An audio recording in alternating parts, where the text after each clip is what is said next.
Bom, gente, aqui eu vou dar continuidade àquele vídeo sobre racismo.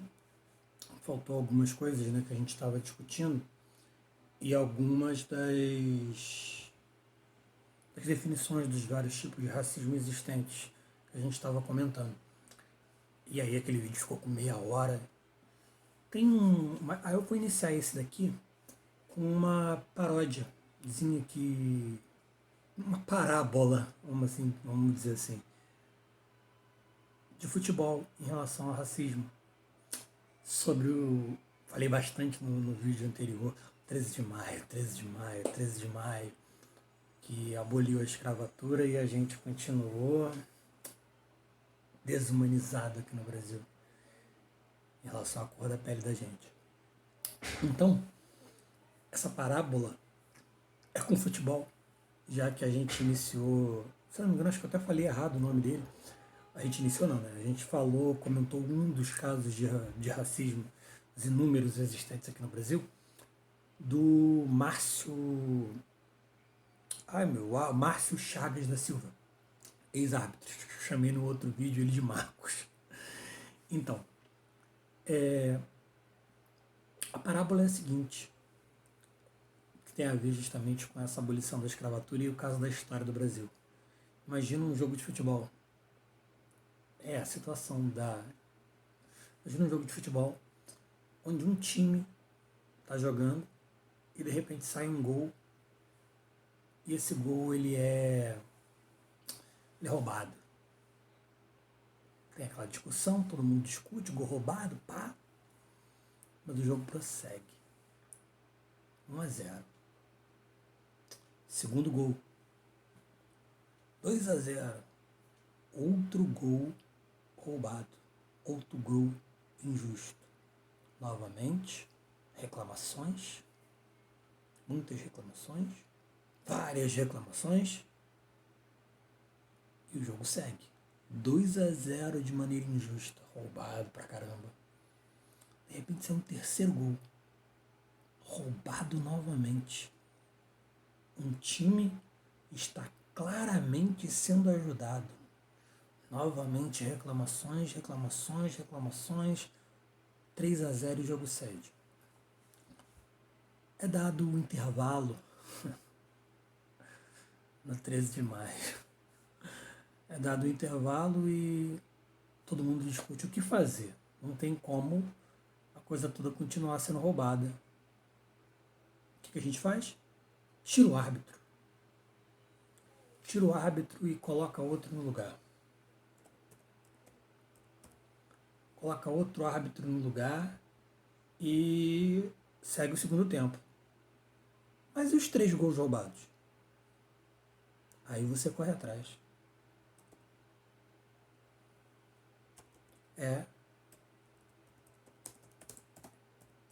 Corre atrás, irmão. O prejuízo é teu. Tá entendendo a analogia? O racismo acabou, mas a gente continua perdendo de 3-0 de maneira roubada. Mas se a gente reclamar é mimimi. Bom, deixa eu procurar aqui. Não ter deixado aberto, desculpa. Onde eu tinha colocado a minha separação dos vários tipos de racismo. Outra coisinha, eu vou chamar aqui, justamente uma das coisas que eu falei no vídeo anterior, quando vem explicar para você o que é racismo, quando você sofreu racismo a vida inteira. Cara, a gente sabe o que é racismo. Aí surgiu o termo, já viu? Mansplaining, que as feministas costumam utilizar quando não é o lugar, quando o homem quer ensinar para a mulher, explicar para a mulher o que é alguma coisa, como se a mulher não soubesse de nada. Então, a gente pode dizer que a gente está vivendo numa época de Brazilian explaining, onde o brasileiro ele quer explicar pro Papa o que é ser católico, quer ensinar pro alemão o que é nazismo, e quer ensinar pro negro o que é racismo. Enfim, né? A gente no vídeo anterior definiu o que é racismo, mas uma das coisas que eu deixei de fora foi nessa ideia, quando eu falei que o racismo é a crença da superioridade de uma raça, ou grupo étnico, ou que tenham alguns tipos de características físicas diferentes sobre as outras, se eles acham que são superiores aos outros. Então, o racismo ele pode se manifestar tanto em nível individual como em nível institucional, através de políticas como a escravidão, o apartheid, o holocausto, o colonialismo e o imperialismo, dentre outros. Acho que eu faltei em relação a falar isso. Embora o racismo associe-se ao preconceito contra o negro, ele pode se manifestar contra qualquer outra raça, como indígena, asiático. Se bem, como a gente estava falando no vídeo anterior, estamos especificando como ocorre o racismo no Brasil. Então a gente falou do racismo institucional, né? Aí lembrando aí, o racismo no vídeo anterior. Caça aí, gente. O racismo institucional é aquele exercido pelas instituições, como o Estado, até mesmo instituições privadas, a igreja. Tipo, vamos lá? Ah, porque a igreja, como assim, Leandro? A igreja, quando o racismo aqui no Brasil, o preconceito durante o período da escravatura, chegou ao ponto de dizer que o homem, a pessoa negra, não tinha alma. Para várias coisas para justificar a escravatura. Até na Bíblia eles encontravam passagens quanto a isso. Inclusive, nos Estados Unidos, a Ku Klux Klan, que é a KKK, né, aquele grupo extremista de supremacistas brancos, que é contra imigrantes, contra negros, contra católicos, contra judeus, são neonazistas mesmo. Eles utilizam-se do cristianismo pra caramba. Se eu não me engano, eu cheguei a ler que um dos rituais que eles promovem é justamente um dos rituais de entrada. Justamente você tem que jurar sobre a Bíblia, uma passagem louca. Então, tantas instituições, igreja, escola, o governo, eles podem praticar isso que a gente conhece como racismo institucional, quando eles utilizam todo tipo de demanda para, como essa do exemplo da igreja, ou você não pode entrar no meu estabelecimento, ou poxa, você não tem você não tem o perfil para trabalhar nessa loja. O que precisa para trabalhar nessa loja? Saber vender? Mas eu sei vender, mas não é o perfil ainda. Mais ou menos isso. Então, racismo institucional. Um dos maiores exemplos do racismo institucional gerados pelo governo, eu dei no vídeo passado, que foi as leis de Jim Crow nos Estados Unidos, ou mesmo o apartheid na África do Sul, quando os negros estavam proibidos de frequentar os mesmos lugares que os brancos. Racismo cultural resulta na crença que existe superioridade entre as culturas. Tem um vídeo que eu falo de cultura e a gente fala de etnocentrismo.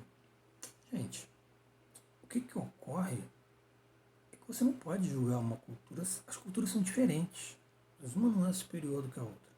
Aqui no Brasil é costume dizer que a gente é a mistura, a gente é um caldeirão cultural, uma mistura entre o branco, o negro e o índio. Cara, é lógico que dentro da nossa cultura a gente é aculturado com o que o português trouxe. Muito pouca coisa referente ao índio ou ao negro está estabelecido na nossa cultura. E muitas que estão, nós nem mesmo sabemos, como é o caso de algumas palavras utilizadas por nós, que são derivadas de algum tipo de dialeto ou língua de matriz africana ou indígena. Então, mas aí a gente tem claramente a perseguição em relação à cultura do negro ou à cultura do índio mesmo. A cultura do negro você vê claramente essa perseguição em relação às religiões de matriz africana, como a Umbanda e o Candomblé, onde você vê claramente uma perseguição, uma ojeriza da população por conta da religião. É colocada como algo estranho, colocada como algo demoníaco, estabelece-se um preconceito em relação às religiões de matriz africana, quando toda essa falácia de que é o maligno é lorota, é falácia, como eu acabei de falar. É ridículo você não procurar nem mesmo saber o que aquela religiosidade representa, o que é os mitos, as lendas, os ensinamentos que são provenientes daquilo. Eu não estou pedindo para ninguém se converter, eu não faço parte de religião de matriz africana nenhuma, mas o mínimo é o respeito em relação a elas. E dentro disso, para você respeitar, saiba que elas não estão promovendo mal nenhum. Bom, racismo comunitarista.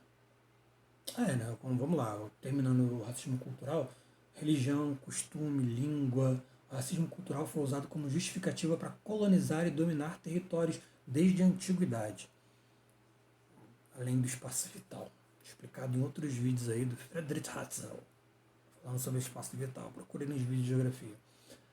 Na época moderna, esse tipo de racismo pode incluir elementos do racismo institucional e do individual. Essa ideia de racismo cultural. E você, por si, acabar tendo uma ojeriza em relação à cultura do outro.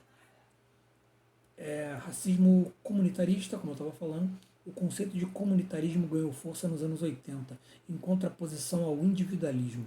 Essa filosofia defende que a comunidade é mais importante que o indivíduo em si. Então, você vai estar negligenciando as coisas ruins que estão acontecendo com uma minoria, por exemplo. E quando eu falo no Brasil, mas o Brasil na maioria não é negro, não sei o quê, mas é minoria representativa. Se você observar todos os nossos representantes dentro do Legislativo, Judiciário ou do Executivo, você não vai encontrar uma enorme quantidade de pessoas negras. Pensa comigo, se o Brasil ele possui o maior número de mulheres, por que eu não encontro o maior número de mulheres representando a gente? Se eu tenho uma enorme porcentagem de população negra, caso eu coloque aqueles mestiços que não querem se considerar negros e se chamam de pardos como negros, ora bolas, por que eu não tenho uma maior parte de pessoas representando isso? Por que a maior parte da população dos nossos representantes dentro do executivo, dentro do legislativo, por que a gente vota nisso? Por que a maior parte é homem se a maior parte da população é mulher? Estava até já me confundindo no raciocínio quando eu falei a maior parte da população do Brasil é mulher. Por que eu tenho a menor parte de representantes mulheres se quem vai entender os problemas que uma mulher passa é outra mulher? E aí, no caso, mulheres negras ou mulheres brancas têm problemas distintos por conta do racismo. Homens e aí pessoas negras e pessoas brancas também têm problemas diferenciados por conta do racismo. A pessoa branca sofre racismo. Calma aí, cara. A gente está analisando a história do Brasil e você sabe muito bem que majoritariamente o negro ele sofre racismo desde o momento em que nasce, tá? É isso que a gente está falando nesse vídeo, tá? E no vídeo anterior. Então, observando tudo isso, para e pensa nesse histórico que a gente está falando do outro vídeo, com esses conceitos de racismo que a gente está falando aqui. Dessa maneira, o racismo comunitário está ligado ao pensamento contemporâneo e ao nacionalismo. Vamos esquecer, lembra que eu falei também no outro vídeo, se é que você viu outro vídeo, se não viu, vê lá. Racismo ele nunca é prioritário. A gente sempre coloca, você está sendo politicamente correto demais, porque tentaram normalizar o racismo. Então, vamos nos preocupar com os problemas do Brasil, porque somos todos brasileiros, sem entender que a gente tem problemas, sofre problemas diferentes por conta de algumas situações diferentes, como, por exemplo, a perseguição em relação ao racismo. Não é só racismo, tem muitos outros problemas que são pertencentes a grupos minoritários, a grupos sociais diferentes. Então, vamos esquecer esses problemas, vamos pensar no coletivo. É o racismo diferencialista, comunitarista. Como consequência, o racismo comunitarista se dirige a um grupo como uma aldeia indígena, uma comunidade quilombola, e não só a indivíduos específicos. Por exemplo, vamos lá, eu estou fazendo leis, estou fazendo regras, estou fazendo atividades, o governo, os nossos representantes estão promovendo leis e ações que beneficiem de algum modo essas comunidades ou elas estão totalmente esquecidas? Como as comunidades nas periferias, que não têm acesso a muita coisa, que não têm acesso a saneamento básico. Olha o período de quarentena que nós estamos vivendo e tem pessoas que nem água e sabão têm. As leis estão atendendo a todos? Ou, temos que atender a maioria, vamos esquecer essas minorias aí, é pouca gente que está sofrendo, vamos ajudar quem vota na gente? Eu não entendo porque que eu não estou aqui para discutir isso agora. Racismo ecológico e ambiental, pô, tem isso? Isso tem. Racismo ecológico é detectado quando as populações periféricas não recebem o mesmo tratamento que uma área central. É o que eu acabei de falar. Tem uma periferia onde uma pessoa nesse período de quarentena tem dificuldade de ter sabão para lavar as mãos. Nesse período de quarentena que nós estamos vivendo, onde temos que ter um distanciamento social por conta do coronavírus, as pessoas estão coladinhas umas nas outras, porque as casinhas são pequenininhas, casinhas pequenas que vivem 5, 6 pessoas coladinhas com outra casa onde vive 5, 6 pessoas num corredor pequenininho, periférico, uma favela. A gente vai fazer vídeo de urbanização, a gente vai falar sobre essas favelas e vai falar sobre o histórico delas. Então, a coisa é muito, lógico, é muito mais complicada.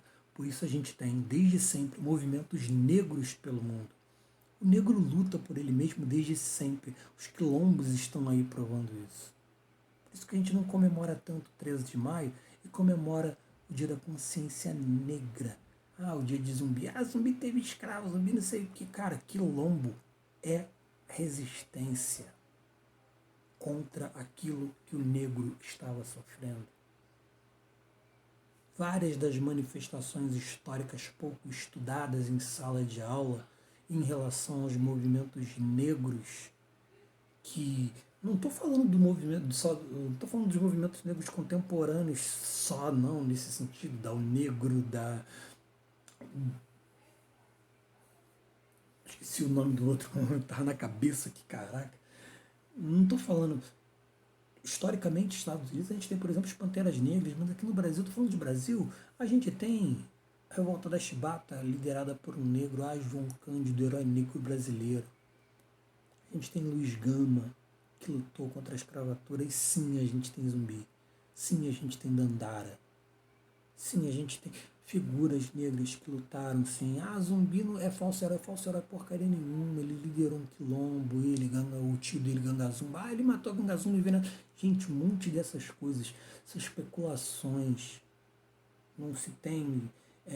A gente tem.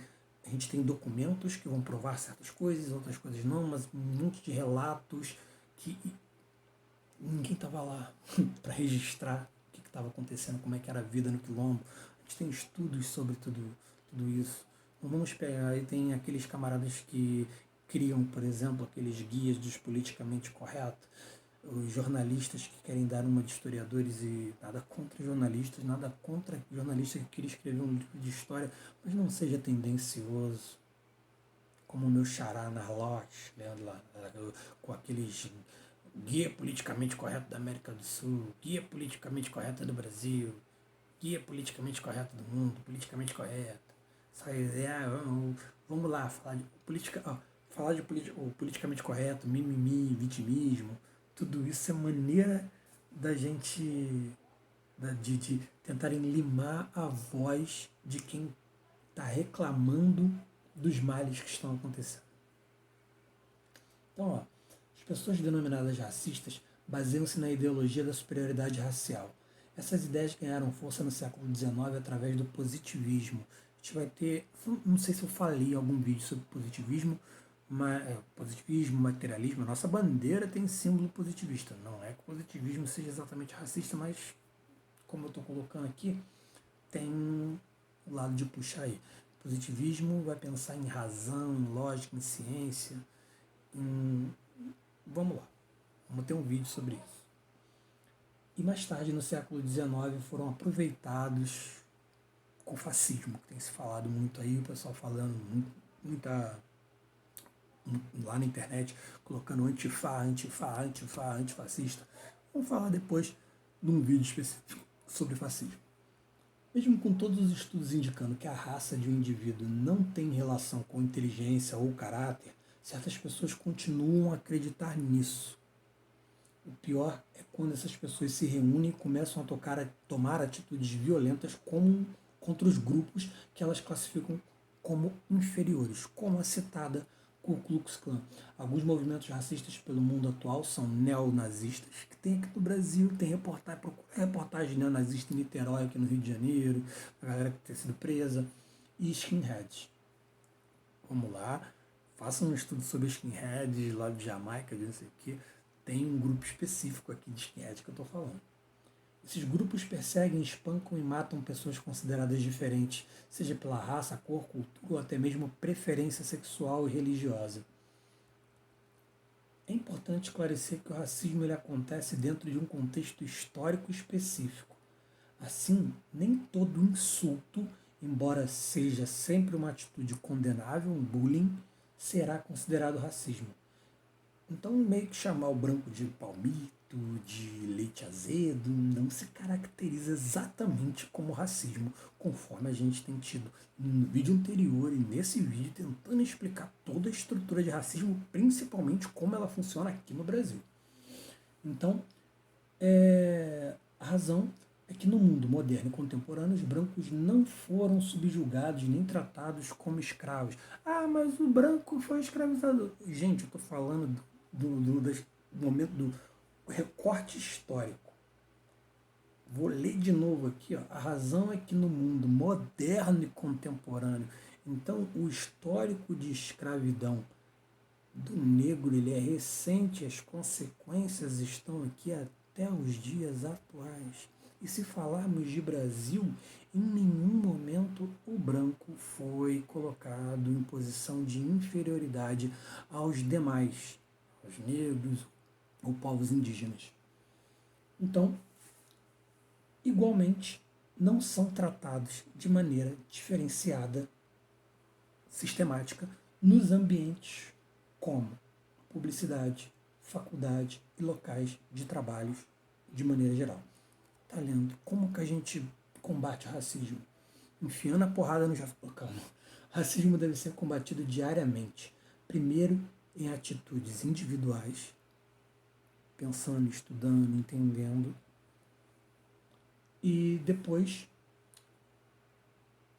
de forma social, né? A gente vai estar se levantando realmente contra o racismo. O mais importante é reconhecer que a gente vive em uma sociedade racista. E isso é muito fácil de comprovar. O Brasil tem quase 50% da população que se declara negra. No Congresso Nacional temos 50% dos parlamentares negros, é o que eu falei lá atrás. Existe 50% de médicos negros nos hospitais. É o que o negro não se forma. O médico ele não quer ser médico. Ou ele não tem oportunidade. Ah, é só correr atrás. A gente já falou disso no vídeo anterior. Eu acho que falamos no começo desse vídeo também. Eu tenho que lutar 4, 5 vezes a mais. Você está entendendo que eu tenho um menor número de pessoas negras em posições sociais mais relevantes porque é mais difícil para eles por conta de todo o processo histórico? Está dando para entender? Lógico, a gente pode debater, a gente pode conversar sobre esse assunto. Se você tiver alguma opinião divergente, alguma das coisas que a gente citou nesses 2 vídeos aqui. A gente pode continuar esses debates lá aqui mesmo, nos comentários ou nos canais que a gente tem contato. Para os meus alunos, nesse período de quarentena, no Clipe Escola, no Google Classroom, até voltarmos às nossas aulas presenciais. Para os outros que me acompanham, a gente também tem um grupo no Classroom, para outras pessoas que não sejam meus alunos específicos em escolas particulares e públicas, e onde o pessoal tem mais contato comigo, no grupo do Facebook, Geografia em Foco, Professor Leandro. Também lá no Instagram a gente tem algumas postagens, às vezes eu respondo e converso com o pessoal no direct, Leandro 180383. Espero que tenham gostado do vídeo e a gente vai estar falando sobre esse assunto e outros, lógico, nos vídeos subsequentes. Até a próxima.